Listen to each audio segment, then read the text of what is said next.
ভোটের দিন যত ঘনিয়ে আসছে, ঢাকা ৮ আসনের নির্বাচনী উত্তাপ ততই বাড়ছে। প্রার্থীরা ভোটারদের কাছে নিজেদের বার্তা পৌঁছে দিতে ব্যস্ত সময় পার করছেন। সেই সঙ্গে আক্রমণাত্মক হয়ে উঠছেন কর্মীরা। চলছে পাল্টাপাল্টি মিছিল, বিক্ষোভ।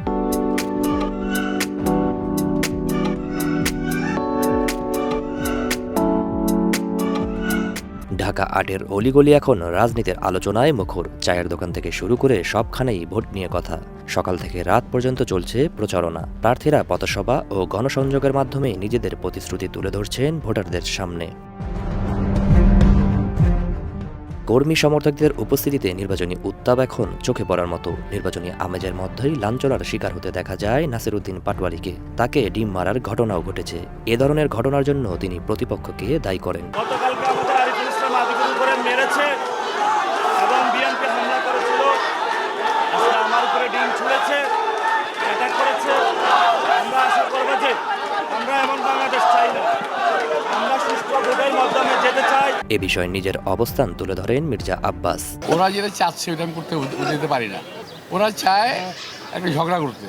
আমি ঝগড়া করার লোক না ভাই, আমি ঝগড়া করবো না। আর নির্বাচনী মাঠ ঝগড়ার মাঠ না, নির্বাচনী মাঠের প্রতিযোগিতার মাঠ। পাশাপাশি অন্যতম নারী প্রার্থী মেঘনা আলম মাঠে আছেন। একে অপরের অসহিংস আচরণ নিয়ে কথা বলেন তিনি।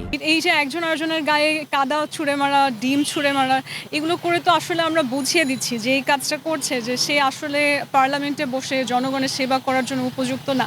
নির্বাচনী আমেজের পাশাপাশি ভোটারদের মনে রয়েছে ভিন্ন ভিন্ন প্রত্যাশা আর শঙ্কা। কেউ উন্নয়ন চান, কেউ শান্তিপূর্ণ ও সুষ্ঠু ভোট প্রত্যাশা করছেন। বাংলাদেশের জনগণ দীর্ঘ 17 বছর ভোট কেন্দ্রে যেতে পারে নাই, ভোট দিতে পারে নাই, কিন্তু ইনশাল্লাহ এবার মানুষের মনে একটা উদ্দীপনা আছে, উৎসাহ আছে, ভোট দিতে যেতে পারবে ইনশাল্লাহ, এবং ভোট সুন্দরভাবে প্রদান করবে। নির্বাচন সামনে রেখে প্রশাসনিক তৎপরতা ও মাঠ পর্যায়ে আইনশৃঙ্খলা বাহিনীর উপস্থিতি বাড়ানো হয়েছে। নির্বাচন সংশ্লিষ্টদের সঙ্গে সমন্বয়ের মাধ্যমে পরিস্থিতি স্বাভাবিক রাখার চেষ্টা চলছে।